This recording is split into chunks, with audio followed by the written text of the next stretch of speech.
Workflow Miro. If this guide helpful, don't forget to like and subscribe. Go to your website and search for Miro.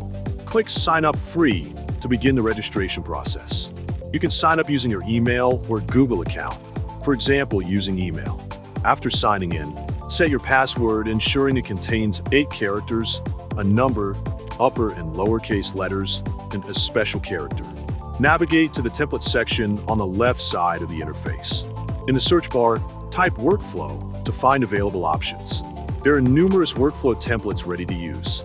Select a template, for example, Workflow. After the template opens, you can use it freely to customize your workflow. Select any card and replace it with whatever you prefer by clicking and dragging it to your desired location. Add names to cards by double-clicking on them. Create new cards by clicking the plus button below existing cards. You can drag and drop cards between different tabs as needed. Connect 2 or more cards by adding lines between them. This allows you to create visual connections showing the flow between different steps or processes in your workflow.